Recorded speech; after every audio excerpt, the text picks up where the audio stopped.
નમસ્કાર દર્શક મિત્રો, યસ ડોક્ટર કાર્યક્રમ સાથે હું છું દેવાંગ। દર્શક મિત્રો, આપ સૌ કોઈ જાણો છો કે યસ ડોક્ટર કાર્યક્રમમાં આપણે જે તે રોગના નિષ્ણાત ડોક્ટરોને બોલાવીને તેમની પાસે તે રોગ વિશેની સંપૂર્ણ માહિતીઓ લેતા હોઈએ છીએ। દર્શક મિત્રો, ઘણા બધા એવા સવાલો હોય છે કે જે તમારા મનમાં ઘર કરી ગયા હોય છે। ઘણી બધી એવી અંધશ્રદ્ધાઓ હોય છે અમુક રોગને લઈને કે જેના કારણે પણ લોકો દવાખાના સુધી નથી પહોંચતા અને ક્યારેક આપણે આપણા સ્વજનોને ગુમાવવાનો પણ વારો આવે છે। આજે એક એવા ગંભીર વિષય ઉપર વાત કરવી છે કે જેને લઈને પણ ઘણા બધા લોકોના મનમાં ઘણા સવાલો સર્જાતા હશે। વાત કરવી છે આજે બ્રેઇન ટ્યુમર વિશે, બ્રેઇન સ્ટ્રોક વિશે। ઘણા લોકોને હશે કે brain tumour, brain stroke, stress અને મોબાઈલ આ ત્રણેયને સીધો સંબંધ શું હોઈ શકે? બ્રેઇન ટ્યુમર કે બ્રેઇન સ્ટ્રોકના લક્ષણો શું હોઈ શકે? એની સારવાર કેવી રીતે શક્ય છે? એની સારવારમાં કેટલો સમય લાગે, કેટલા રૂપિયા લાગે અને સર્જરીથી સારવાર શક્ય છે કે સર્જરી વગર સારવાર થઈ શકે? ઘણા બધા સવાલો છે। બ્રેઇન ટ્યુમર એટલે ઘણા બધા લોકોના, મોટા ભાગના લોકોના મનમાં સવાલ ઉઠતા હોય છે કે મગજમાં થતી ગાંઠ એટલે કેન્સરની ગાંઠ। શું એ વાત સાચી છે? આજે આ જ બધા સવાલોને લઈને આપણે ચર્ચા કરીશું અને આ ચર્ચામાં ભાગ લેવા અમદાવાદની જાણીતી મરેંગો સિમ્સ હોસ્પિટલના નિષ્ણાત ડોક્ટરો આપણી સ્ટુડિયોમાં ઉપસ્થિત છે। ડોક્ટર પરિમલભાઈ ત્રિપાઠી આપણી સાથે છે, જેઓ સિનિયર ન્યુરો એન્ડ સ્પાઇન સર્જન છે મરેંગો સિમ્સ હોસ્પિટલમાં, જેઓ MCH FRCS છે। ડોક્ટર યશોધરભાઈ શાહ આપણી સાથે છે, એ પણ સિનિયર ન્યુરો એન્ડ સ્પાઇન સર્જન છે મરેંગો સિમ્સ હોસ્પિટલમાં, તે MS MCH છે। અને ડોક્ટર જયુનભાઈ શાહ આપણી સાથે જોડાયા છે, તેઓ પણ સિનિયર ન્યુરો એન્ડ સ્પાઇન સર્જન છે મરેંગો સિમ્સમાં અને તેઓ પણ MS MCH છે। પરિમલભાઈ 30 વર્ષ કરતા વધારેનો અનુભવ આ ફિલ્ડમાં ધરાવે છે, એવી જ રીતે યશોધરભાઈ પણ 30 વર્ષ કરતા વધુ સમયથી આ ફિલ્ડ સાથે સંકળાયેલા છે અને જયુનભાઈ પણ 10 વર્ષ કરતા વધુ સમયથી આ ફિલ્ડ સાથે સંકળાયેલા છે। એટલે કે લગભગ અત્યાર સુધીમાં હજારો દર્દીઓની સારવાર તેઓ કરી ચૂક્યા છે, એટલે બહોળો અનુભવ ધરાવે છે અને આવી નિષ્ણાત પેનલ આજે GSTVના સ્ટુડિયોમાં ઉપસ્થિત છે। ત્યારે શરૂઆત કરીએ યશોધરભાઈ આપથી જ કે બ્રેઇન ટ્યુમરની આપણે આજે ચર્ચા કરી રહ્યા છે, ત્યારે આ ડિસ્કશન કરવું શા માટે આજે જરૂરી થઈ રહ્યું છે? નમસ્કાર દર્શક મિત્રો, હું છું ડૉક્ટર વાયસી શાહ। આજે આપણે બ્રેઇન ટ્યુમર વિષય ઉપર ચર્ચા કરવા જઈ રહ્યા છીએ અથવા તેની બેઝિક માહિતી મેળવવા જઈ રહ્યા છીએ। બ્રેઇન ટ્યુમર ઉપર આટલી ચર્ચા કરવાનો કે ડિસ્કશન કરી અને એનું બેઝિક જાણવા કેમ જાણવું જોઈએ? કારણ કે બ્રેઇન ટ્યુમર એક એવો શબ્દ છે કે જ્યારે ડૉક્ટર પેશન્ટને કે એમના પરિવારજનોને કહે કે ભાઈ આમને બ્રેઇન ટ્યુમર છે એટલે આખા ઘરમાં જાણે ધરતીકંપ થઈ ગયો હોય એવું ટેન્શનનું વાતાવરણ, એવો માહોલ સર્જાઈ જાય। આથી દેવાંગભાઈ 50 વર્ષ પહેલાંની વાત કરીએ તો આ કદાચ સાચું હશે, પણ આજના ટાઈમે વાત કરીએ જેના વિશે આપણે ચર્ચા કરવા જઈ રહ્યા છીએ કે બ્રેઇન ટ્યુમરથી ગભરાવાની કોઈ જરૂર નથી। નવા એની ડાયગ્નોસિસના ટૂલ્સ, ઓપરેશનના ટૂલ્સ અને એના પછીની સારવાર। તો આ આખા ડિસ્કશનનો ઉદ્દેશ્ય એટલો છે કે બ્રેઇન ટ્યુમર જો કોઈનું નિદાન થાય તો એમાં બહુ જ ગભરાવાની જરૂર નથી, પણ એને સિસ્ટમેટિક ડૉક્ટરની સલાહ પ્રમાણે આપણે આગળ વધવું જોઈએ। બિલકુલ સાચી વાત છે, પેનિક ન થવું જોઈએ, ડૉક્ટરની સારવાર પ્રમાણે, ડૉક્ટરની સલાહ મુજબ આગળ વધવું જોઈએ। પણ એ પણ સમજવું પડશે કે બ્રેઇન ટ્યુમર એ ખરેખર છે શું? એટલે જયુનભાઈ, સવાલ મારો એ છે કે આ બ્રેઇન ટ્યુમર એટલે શું છે? એ સાદી ભાષામાં અમારા દર્શક મિત્રોને જણાવો। નમસ્કાર દર્શક મિત્રો, હું ડૉક્ટર જયુન શાહ છું। આજે આપણે જ્યારે બ્રેઇન ટ્યુમરની વાત કરી રહ્યા છીએ ત્યારે એ વસ્તુ સમજવી બહુ અગત્યની છે કે બ્રેઇન ટ્યુમર વસ્તુ શું છે। તો બ્રેઇન ટ્યુમરને આપણે સાદી ભાષામાં કહીએ તો સ્પેસ ઓક્યુપાઈંગ લીઝન, એટલે કે બ્રેઇનમાં બ્રેઇન સિવાયની કોઈ પણ વસ્તુ એ જગ્યા ઓક્યુપાય કરે એને આપણે સ્પેસ ઓક્યુપાઈંગ લીઝન અથવા તો મગજની ગાંઠ એવું આપણે એને કહેતા હોઈએ છીએ। સામાન્ય રીતે મગજની ગાંઠ એ બહુ બ્રોડ શબ્દ છે જે સામાન્ય રીતે લોકો બહુ કોમનલી યુઝ કરતા હોય છે કે આને બ્રેઇન ટ્યુમર થઈ ગયું, પણ એવું નથી। બ્રેઇન ટ્યુમર એ એક સ્પેસિફિક, જેમ મેં કીધું એમ કે સ્પેસ ઓક્યુપાઈંગ લીઝન હોય એના માટે જ આપણે એ શબ્દ વાપરતા હોઈએ છીએ। બ્રેઇન ટ્યુમર બે પ્રકારના હોઈ શકે, કેન્સરની ગાંઠ હોઈ શકે અને સાદી ગાંઠ પણ હોઈ શકે। લોકોમાં એક કોમન માન્યતા છે કે બ્રેઇન ટ્યુમર એટલે કેન્સરની ગાંઠ અને હવે આ દર્દી મરી જશે, એવું હોતું નથી। ઘણીવાર ઇન્ફેક્શનના લીધે પણ જો ગાંઠ થતી હોય તો એને પણ આપણે બ્રેન ટ્યુમર તરીકે સામાન્ય રીતે સંબોધતા હોઈએ છીએ. એટલે બ્રેન ટ્યુમર કયા પ્રકારનું છે એ સમજવું અગત્યનું છે, અને સાથે સાથે એની આગળ શું સારવાર થઈ શકે એના માટે જે તે ડોક્ટરને કન્સલ્ટ કરવું જોઈએ કે જેથી આપણને આગળ એના વિશે ખ્યાલ આવે. બિલકુલ. પરિમલભાઈ, પણ આ બ્રેન ટ્યુમરની જ્યારે આપણે વાત કરી રહ્યા છીએ તો એના ઇન્સિડન્સ કેટલા છે, અને શું બધી જ કેન્સરની જ ગાંઠો હોય છે? કારણ કે ઘણા બધા લોકોના મનમાં, યશોધરભાઈ કીધું એમ કે 2 દશક પહેલા જો કદાચ આ મુદ્દે આપણે ચર્ચા કરતા હોત તો બહુ મોટો વિષય હતો. આજે તો વિજ્ઞાન અને ટેકનોલોજી ઘણું આગળ વધ્યું છે, ત્યારે હજુ પણ લોકો જો કે એવું જ માને છે કે મોટા ભાગની ગાંઠો મગજમાં થતી હોય તો એ કેન્સરની હોય છે. શું આ વાત સાચી? હવે બ્રેન ટ્યુમર જે છે એ આપણે જોવા જઈએ તો 4th કોમનેસ્ટ ટ્યુમર છે શરીરમાં થતી. સૌથી પહેલી કોમનેસ્ટ ટ્યુમર મર્દોમાં લંગ કેન્સર છે, સ્મોકિંગને લીધે થતી હોય.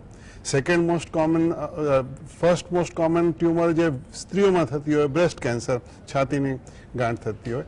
અને અહીંયા લોકો મસાલા ચોઈને જે ચૂ કરતા હોય એમાં મોઢાની કેન્સર થતી હોય. હવે બ્રેન ટ્યુમર જે નોર્મલી જોવા જઈએ તો લગભગ 11 પેશન્ટ દર લાખે બ્રેન ટ્યુમરના હોય છે. ઓકે.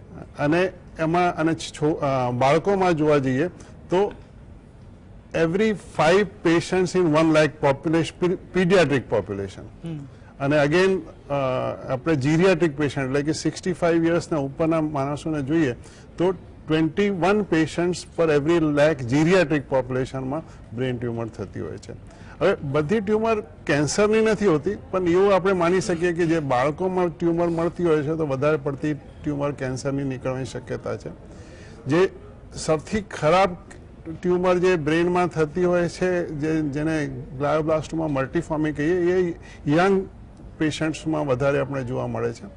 અને જ્યારે જીરિયાટ્રિક પેશન્ટ એટલે કે ઓલ્ડર પેશન્ટ્સમાં જોઈએ તો જે ટ્યુમર મગજમાં બીજી જગ્યાએથી બ્રેનમાં આવતી હોય જેને મેટાસ્ટેસિસ કહેવાય એ કોમન હોય છે. અગર પ્રાઇમરી બ્રેન ટ્યુમર હોય તો મેલિગ્નન્ટ હોઈ શકે, અને બીજું એક સાદી ગાંઠ જેને મેનિન્જિયોમા કહેવાય, એ આ 3 ગાંઠો એલ્ડરલી પોપ્યુલેશનમાં આપણને જોવા મળે છે. હવે 40% ટ્યુમર જે બ્રેનમાં છે એ મેલિગ્નન્ટ હોઈ શકે, પણ 60% ટ્યુમર બિનાઇન હોય છે. અને એ આપણે કાઢી નાખીએ તો એ પેશન્ટ એકદમ ક્યોર થઈ જાય, આગળની બીજી કોઈ ટ્રીટમેન્ટ આપવાની જરૂર ના પડે. બિલકુલ. ખાસ મારે યશોધરભાઈ આપને એ પણ પૂછવું છે કે સાહેબે કીધું એમ કે અલગ અલગ પ્રકારના કેન્સર અલગ અલગ ઉંમરમાં થતા હોય છે, અલગ અલગ જેન્ડરમાં આપણને જોવા મળતા હોય છે, પણ વાત છે જ્યાં સુધી બ્રેન ટ્યુમરની, તો આની માટે કોઈ ખાસ ઉંમર ખરી કે આટલી ઉંમરના વ્યક્તિમાં જ આ વસ્તુ જોવા મળતી હોય છે? પરિમલભાઈએ હમણાં જેમ કહ્યું એમ કોઈ પણ ઉંમરમાં, એટલે બાળકોમાં, એડલ્ટમાં અને ગરડા લોકોમાં, બધી જ એજ ગ્રુપમાં બ્રેન ટ્યુમર જોવા મળી શકે. ઓકે.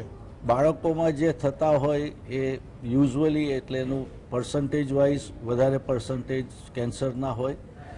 જે ઓલ્ડ એજમાં થતા હોય તો એ બીજે ક્યાંકથી સ્પ્રેડ થયો હોય, જેવી રીતે પ્રોસ્ટેટનું કેન્સર હોય કે લંગનું કેન્સર હોય અને એનો સ્પ્રેડ મગજમાં થયો હોય, એવું થઈ શકે. મતલબ કે કોઈ પણ 1 વર્ષના બાળકને પણ થઈ શકે અને 75 વર્ષના ઓલ્ડ એજ ને પણ આ થઈ શકે. ઓકે. એજનો કોઈ ક્રાઇટેરિયા આમાં નથી. અચ્છા, એટલે બ્રેન ટ્યુમર બાળકોથી માંડીને વયોવૃદ્ધ સુધી દરેક તેનો શિકાર થઈ શકે છે, પણ અહીંયા એ જાણવું પણ જરૂરી છે કે એ થવાનું કારણ શું છે. તો જયંતભાઈ, મારે એ જ જાણવું છે કે સાહેબે કીધું એમ કે કેન્સર થવાના ઘણા બધા કારણો હોય છે કે તમાકુનું સેવન કરો, દારૂનું સેવન કરો, માંસનું સેવન કરો, સ્ત્રીઓની અંદર બ્રેસ્ટ કેન્સરના પ્રમાણ વધી રહ્યા છે. પણ સાહેબ, જેમ કે સાહેબે કીધું, યશોધર સાહેબે કીધું કે 1 વર્ષના બાળકથી માંડીને 75 વર્ષ સુધીના વયોવૃદ્ધને પણ થઈ શકે છે, પણ બાળક તો વ્યસન કરતું નથી. તો પછી આ બ્રેન ટ્યુમર થવાના કારણો શું હોઈ શકે? જી, બ્રેન ટ્યુમર એ એવી વસ્તુ છે કે આટલા બધા વૈજ્ઞાનિક સંશોધન પછી પણ બધા કેસમાં આપણને એનું કારણ જાણી શકાયું નથી. ઓકે. ઘણીવાર જ્યારે ઇન્ફેક્શન એટલે જેમ કે ટ્યુબરક્યુલોસિસ છે કે બીજું કોઈ પણ ઇન્ફેક્શન, એના કારણે જ્યારે ગાંઠ થતી હોય ત્યારે એ કેસમાં આપણને ક્લિયર કટ એનું કારણ મળતું હોય છે. પણ જેમ પરિમલભાઈએ વાત કરી એમ કે જ્યારે પેશન્ટને કોઈ કેન્સરનું ગાંઠ હોય તો એવા કેસમાં ઘણીવાર જેનેટિક મ્યુટેશન એટલે કે શરીરમાં જનીનની જે ચેન્જીસ ઓલ્ટરેશન થતા હોય છે એના કારણે કોઈ પણ સેલ્સ બ્રેનનું જે નોર્મલ સેલ હોય એનું બેલેન્સ જ્યારે ડિસ્ટર્બ થાય અને એ વધારે પડતા પ્રમાણમાં એનો ગ્રોથ થવાનો શરૂ થાય ત્યારે એ મગજમાં ગાંઠ પેદા કરે છે. ઓકે. આ સિવાય ઘણીવાર લોકોને મનમાં સવાલ થતો હોય છે કે હેરેડિટરી એટલે કે જો મારા ફાધર કે મધરને ગાંઠ થઈ હોય તો મને ગાંઠ થાય કે કેમ? એવું જરૂરી નથી. બ્રેનમાં બહુ જ ઓછી એવી ગાંઠ હોય છે કે જે હેરેડિટરી હોય છે કે જેમાં પેરેન્ટ્સને થવાથી એ ગાંઠ બાળકોને અથવા તો એમના જે સિબલિંગ્સ હોય એમને એ ગાંઠ થતી હોય છે. પણ દરેક કેસમાં પેરેન્ટ્સને ગાંઠ હોય તો બાળકને ગાંઠ થાય એવું જરૂરી નથી. ઓકે, એટલે હેરિડિટરી એને કારણ ન ગણી શકાય, મોટું કારણ ન ગણી શકાય. જી. તો આગળ પણ દર્શક મિત્રો ઘણા બધા સવાલો છે કે જો પછી બ્રેન ટ્યુમર જે છે એ બાળકોથી માંડીને વયોવૃદ્ધ સુધી દરેક લોકોને થાય છે, એની પાછળના કારણો પણ અલગ અલગ છે, જેમ જયુનભાઈએ કીધું એમ. હવે જાણીએ કે એના લક્ષણો શું છે, એની સારવાર શું છે, એ સારવાર કેટલા લાંબા સમય સુધી ચાલી શકે, કારણ કે ઘણા બધા સવાલો થઈ રહ્યા છે. પરંતુ દર્શક મિત્રો, હાલ યસ ડોક્ટર કાર્યક્રમમાં સમય થયો છે એક બ્રેકનો. આ જ સવાલો સાથે આપણે ફરીથી આજની પેનલને પૂછીશું. કાર્યક્રમમાં આજે આપણે વાત કરી રહ્યા છે બ્રેન ટ્યુમર વિશે અને અમદાવાદની મરિંગો સિમ્સ હોસ્પિટલના નિષ્ણાત ડોક્ટરો આપણા સ્ટુડિયોમાં ઉપસ્થિત છે. બ્રેક પહેલા જે વાતો થઈ જાણીશું કે બ્રેન ટ્યુમરના લક્ષણો શું હોય છે. પરિમલભાઈ ખાસ એ જણાવશો, કારણ કે કઈ ઉંમરમાં થઈ શકે અથવા તો એના કારણો શું છે એ જાણ્યું, પણ એના લક્ષણો શું છે અને કયા લક્ષણો દેખાય તો તરત ડોક્ટર પાસે દોડવું જોઈએ. હવે ઘણા પેશન્ટો ને માથું થોડું પણ દુખે એટલે તરત એમને લાગે કે બ્રેન ટ્યુમર થયા છે, અને આવીને કેટલા લોકો કહે કે સાહેબ માથું બહુ દુખે છે, MRI કરાવીને જોઈ લો. હવે બેઝિકલી બ્રેન ટ્યુમરનો લક્ષણોને આપણે ક્લાસિફાઈ કરીએ ને તો એક જ્યારે બ્રેન ટ્યુમર થાય તો મગજમાં જગ્યા રોકે છે. જગ્યા રોકે એટલે ઇન્ક્રીઝ ઇન્ટ્રાક્રેનિયલ પ્રેશર, એટલે મગજની અંદર પ્રેશર વધતું હોય. તો એના લક્ષણો શું છે કે માથું દુખે. જનરલી માથું દુખવાનું કારણ જે છે સવારમાં ઉઠીને જ્યારે ઉઠે ત્યારે માથું દુખતું હોય, પછી ધીમે ધીમે દુખાવો ઓછો થઈ જાય. મોર્નિંગ હેડેક બહુ ઇમ્પોર્ટન્ટ છે, પણ ખાલી 50% લોકો હેડેક સાથે આવતા હોય. પછી હેડેક સાથે વોમિટિંગ હોય, હેડેક સાથે આંખમાં દેખાવાનું ઓછું થાય, આ બધા લક્ષણો રેઝ આઈસીપીના છે. અને ચાલવામાં બેલેન્સમાં પણ થોડો પ્રોબ્લેમ હોય. હવે જ્યારે કોઈક એક બીજો સિમ્ટમ હોય છે કે જ્યારે મગજને સેલ્સને ઇરિટેટ કરે, એ પેશન્ટો એપિલેપ્સી સાથે પ્રેઝન્ટ થતા હોય. જનરલી એપિલેપ્સી અગર એક જ બાજુ થતી હોય, ફોકલ એપિલેપ્સી, એનું કારણ બ્રેન ટ્યુમર હોઈ શકે, આખા બ્રેનમાં ઇરિટેટ કરવાનું કોઈ લક્ષણ હોઈ શકે. જનરલાઇઝ એપિલેપ્સી એટલે કે આખા શરીરમાં એપિલેપ્સી આવતી હોય તો પણ કારણ બ્રેન ટ્યુમર હોઈ શકે. અને જ્યારે બ્રેન ટ્યુમર મગજને દબાવતા હોય, ડિસ્ટ્રોય કરતા હોય, ત્યારે ડેફિસિટ થાય. અગર જમણી બાજુ બ્રેન ટ્યુમર હોય તો ડાબી બાજુનો અંગ રહી ગયું હોય, થોડું નમનેસ આવી ગઈ હોય. ડાબી બાજુનું ટ્યુમર હોય તો બોલવામાં તકલીફ પડતી હોય, સમજવામાં તકલીફ પડતી હોય. મને યાદ છે કે ભાઈ એક પેશન્ટ દુબઈમાં હતો, એને સમજણ જ નથી પડતી કે શું પ્રોબ્લેમ છે, એટલે એ લોકો સાયકેટ્રિક ટ્રીટમેન્ટ કરતા હતા. અલ્ટિમેટલી એને અહીંયા સેન્ડ કરવામાં આવ્યો અને MRI કરાવ્યો તો જ્યાં બ્રેન ટ્યુમરમાં સમજણનું જે શક્તિ છે ત્યાં બ્રેન ટ્યુમર સાદી ગાંઠ હતી, નીકળી ગઈ, પેશન્ટ ક્યોર થઈ ગયો. એટલે આ લક્ષણોથી આપણને ખબર પડી કે બ્રેન ટ્યુમર કદાચ પેશન્ટને હોઈ શકે અને પછી આગળ આપણે જાંચ કરવી પડે. બિલકુલ સાચી વાત છે. દર્શક મિત્રો, પરિમલભાઈએ કીધું એમ કે જો આ લક્ષણો હોય તો ચેતવાની જરૂર છે, ગભરાવાની જરૂર નથી, પણ એક વખત ડોક્ટરનો કન્સલ્ટ કરવો છે. કારણ કે હવે તો સાહેબ એટલી બધી બીમારીઓ છે ને કે ઘણા બધા લક્ષણો ભળતા હોય છે. આમાં પણ કેટલાક લક્ષણો લોકોને એવું લાગતું હશે કે અચ્છા આ તો મને છે જ, સાંભળ્યા પછી એવું ફીલ આવે. પણ યશોધરભાઈ, આપણી પાસેથી એ જાણવું છે કે આનું બ્રેન ટ્યુમરનું નિદાન કઈ રીતે થઈ શકે? જે પરિમલભાઈએ કીધું એમ કે લાઇકલી સિમ્ટમ્સ હોય, હેડેક, વોમિટિંગ ને બધા ચિહ્નો સાથે, અને ડૉક્ટરને લાગે કે બ્રેન ટ્યુમરની શક્યતા છે, તો આથી ઘણા વર્ષો પહેલાં જ્યારે સિટી સ્કેનનો એરા નહોતો ત્યારે અહીંયા જે ગળામાં લોહીની મેઇન નસ આવે છે એમાં ઇન્જેક્શન આપી અને કેરોટિડ એન્જિયોગ્રામ કરીને નિદાન કરતા હતા. પણ હવે એ બધું બહુ જૂની વાતો થઈ ગઈ છે, હિસ્ટોરિકલ વસ્તુ છે. અત્યારે સિટી સ્કેન આવ્યા પછી ડાયગ્નોસિસ બહુ જ એક્યુરેટ અને સારી રીતે થઈ શકે છે. એટલે સિટી સ્કેન અથવા તો MRI. MRIમાં પણ પહેલાં સાદું MRI થતું હતું, 0.5 ટેસ્લાનું થતું હતું, એમાંથી વધતું 3 ટેસ્લા સુધી આવી ગયું છે. એટલે એની ક્લેરિટી, ડાયગ્નોસ્ટિક રેટ એનો ખૂબ આગળ વધી ગયો છે.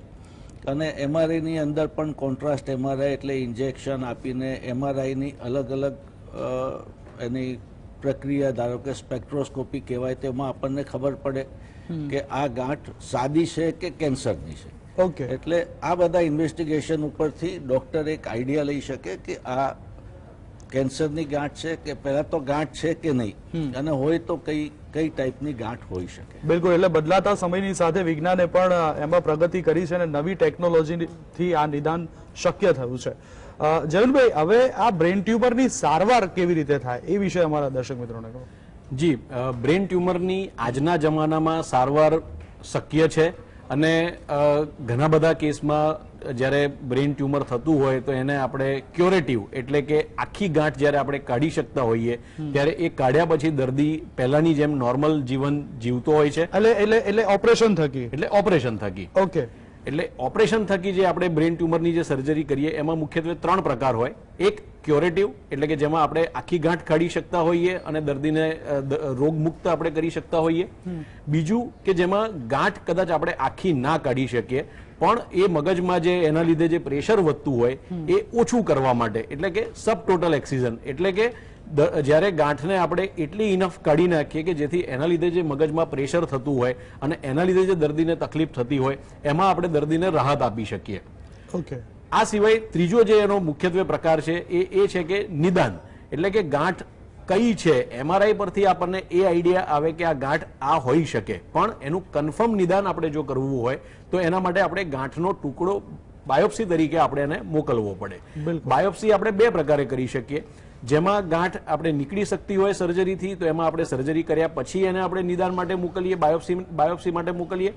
અથવા તો જ્યારે ગાંઠ ડીપ સીટેડ એટલે કે મગજના અંદરના ભાગમાં હોય કે જેમાં આપણે જો ઓપરેશન કરીને કાઢવા જઈએ તો એ ગાંઠ કાઢવામાં નુકસાન વધારે થાય એવું હોય તો એવા કેસમાં સ્ટીરિયોટેક્ટિક બાયોપ્સી એટલે કે એક નાની સોય વડે એમાંથી આપણે બાયોપ્સી ગાંઠનો ટુકડો જે છે એ આપણે બાયોપ્સી માટે લઈ લઈએ અને એને આપણે નિદાન માટે મોકલીએ તો આપણને એક આઈડિયા આવે કે આ ગાંઠ શેની છે. જેના વિશે પરિમલભાઈ ડિટેલમાં આપણને પછીથી જણાવશે. બિલકુલ. એટલે પરિમલભાઈ, મારે એ જ પૂછ્યું છે કે જયંતભાઈએ કીધું કે ચલો ઓપરેશનથી તો આનું સારવાર છે જ, પણ શું બ્રેન ટ્યુમરની ઓપરેશન વગર એટલે કે સર્જરી વગર પણ સારવાર થઈ શકે ખરા? હવે સર્જરી વગરની સારવાર 2 ટાઈપની હોઈ શકે. એક સર્જરી વગરની પ્રાઇમરી ટ્રીટમેન્ટ જેને આપણે કહીએ કે ભાઈ ઓપરેશન કરવાનું જ નથી અને આપણે એને ઓપરેશન વગર મટાડવાનો પ્રયત્ન કરવાનો, તો એક રેડિયો સર્જરી કરીને એક ટ્રીટમેન્ટ આવે છે જે આપણે અગર નાની ગાંઠ હોય લાઈક લેસ દેન 3 સેન્ટીમીટર્સ તો આપણે પ્રાઇમરલી એક જ સિટિંગમાં આખું ડોઝ એ ટ્યુમર પર પહોંચાડી દઈએ અને તો એ શક્યતા છે કે over a period of time એ ગાંઠ ઓગળી જાય અથવા કે સ્ટેબલાઇઝ થઈ જાય. હવે એ રેડિયો સર્જરી 3 પ્રકારની છે. એક આપણે ગામા નાઇફ કહેવાય, જે લોકો જાણીતા હોય સાંભળેલું જ હશે. ગામા નાઇફમાં જે ગામા રેઝ વપરાય છે ખાલી બ્રેનમાં જ વપરાતી હોય એટલા માટે એના માટે સ્પેસિફિક બ્રેન માટે જ હોય છે. એક એક્સ નાઇફ છે એ પણ રેડિયોથેરાપી જ આપતી હોય છે, પણ એ જે મશીન છે એ આપણે શરીરના બીજી જગ્યાએ શેક માટે પણ વાપરી શકીએ. અને પ્રોટોન બીમ થેરાપી અગેન કે સ્પેશિયલાઇઝ પ્રોટોન બીમ્સ આવે છે જે વધારે ઇફેક્ટિવ હોય છે, વધારે પ્રિસાઇઝ હોય છે, બાજુનું ડેમેજ કર્યા વગર વધારે ઇફેક્ટિવલી પહોંચાડી શકે છે. એનું ડ્રોબેક એટલું છે કે બહુ મોંઘું પડે છે. ઇન્ડિયામાં ખાલી એક જ જગ્યાએ મેડ્રાસમાં અત્યારે મોજૂદ છે. ટ્રીટમેન્ટ બહુ મોંઘી પડી જાય છે. અચ્છા, બીજા જે આપણે ઓપરેશન વગરની ટ્રીટમેન્ટ, તે ઓપરેશન વગરની નથી, દે આર એડજુવેન્ટ ટ્રીટમેન્ટ કે આપણે ટ્રીટમેન્ટ ટ્યુમર કેન્સરની ટ્યુમર છે, આપણે સર્જરી કરીને ટ્યુમરને કાઢી નાખી છે પણ ફરીથી ટ્યુમર ના થાય એના માટે આપણે ટ્રીટમેન્ટ કરવાની થાય. તો એમાં આપણે રેડિયોથેરાપી બ્રેનને આપતા હોઈએ છીએ, જે આપણે નોર્મલી થોડું રેડિયેશન આપણે બ્રેનને 30 સિટિંગમાં આપતા હોઈએ છીએ, જે 1.5 મહિના ચાલતું હોય છે. ઓકે. હવે એમાં પહેલા એવું થતું હતું કે ભાઈ આપણે આપીએ છીએ તો લોકોના વાળ જતા રહેતા હતા. હવે ટેકનિક સુધરી છે, આપણે વાળ જતા રહે છે, પાછા આવી જાય છે, દેટ ઇઝ પોઝિટિવ. અને પહેલા આપણી પાસે કોઈ ઇફેક્ટિવ કિમોથેરાપી નથી બ્રેન ટ્યુમર્સ માટે.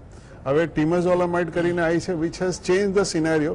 પહેલા કેન્સરના મતલબ હાઈગ્રેડ બ્રેન ટ્યુમર્સ 1 વર્ષથી ઓછા જીતા હતા. હવે આપણે we are able to make it કે 2 વર્ષથી વધારે જીવી શકે છે અને 5% લોકો 10 વર્ષ પણ ખેંચી શકે છે. એટલે ઇમ્યુનોથેરાપી કરીને પણ છે, પણ it is still under trial. I think this is બિલકુલ, એટલે સર્જરી વગર પણ એની સારવાર શક્ય છે. સમયનો અભાવ છે, પણ છેલ્લી 1 મિનિટ છે યશોધરભાઈ. ઘણા બધા લોકોના મનમાં સવાલ અને ક્યાંક વાંચેલું પણ છે કે બ્રેઇન ટ્યુમર, સ્ટ્રેસ અને મોબાઈલ એને શું સંબંધ? બ્રેઇન ટ્યુમર આનો ખૂબ ડિટેલ સ્ટડી થયો અને ઘણા બધા લોકોએ એનો દાવો કર્યો કે મોબાઈલ ફોનને એના વાઇબ્રેશન્સથી બ્રેઇન ટ્યુમર થઈ શકે. ઘણા સ્ટડીઝ પણ થયા છે, પણ હજી સુધી કોઈ પણ સ્ટડીમાં એવું પ્રૂવ નથી થયું કે કોઈ પણ જાતનું ટેન્શન, સ્ટ્રેસ કે એક્સેસિવ મોબાઈલ ફોનના યુઝથી બ્રેઇન ટ્યુમર થાય છે. ઓકે, છેલ્લી 30 સેકન્ડ, જયંતભાઈ, મેસેજ શું આપશો કે બ્રેઇન ટ્યુમર ખરેખર લોકોમાં ના થાય ને સ્વસ્થ રહેવા માટે? તો જેમ આ અત્યારે આપણે જે ચર્ચા કરીએ પ્રમાણે કે કોઈ પણ વ્યક્તિને જ્યારે અત્યારે જે જણાવ્યા એ પ્રમાણે કોઈ પણ સિમ્ટમ્સ કે કોઈ પણ લક્ષણો દેખાય તો એમને તાત્કાલિક નજીકમાં સારા ન્યુરો ડૉક્ટરની કન્સલ્ટેશન કરવી જોઈએ અને એમની સલાહ પ્રમાણે જો જરૂર પડે તો એ ઇન્વેસ્ટિગેશન જેમ કે MRI કે CT સ્કેન કરવા જોઈએ અને એનાથી બિલકુલ ગભરાવ્યા વગર જો એ એમને સર્જરીની સારવારની સલાહ આપે તો એ એમને ડેફિનેટલી એ સર્જરી કરાવવી જોઈએ કે જેથી કરીને એ બાકીની જિંદગી નોર્મલ અથવા તો રોગમુક્ત જીવી શકે. બિલકુલ, એટલે કે દરેક માથાનો દુખાવો એવું ન માનવું જોઈએ કે આ બ્રેઇન ટ્યુમર જ હોઈ શકે છે, પણ જો વારંવાર થતું હોય અને કીધેલા લક્ષણો જો દેખાતા હોય તો ચોક્કસથી ડોક્ટર્સને બતાવવું જોઈએ. વેલ, બ્રેઇન ટ્યુમર વિશે જે માહિતી અમારા દર્શક મિત્રોને આપી તે બદલ જયંતભાઈ આપનો, યશોધરભાઈ આપનો અને પરેશભાઈ આપનો, ત્રણેય મહાનુભાવનો આભાર. તો દર્શક મિત્રો, યસ ડોક્ટર કાર્યક્રમમાં અત્યારે બસ આટલું જ. વધુ સમાચાર અને અપડેટ માટે આપ જોતા રહો GS TV. નમસ્કાર.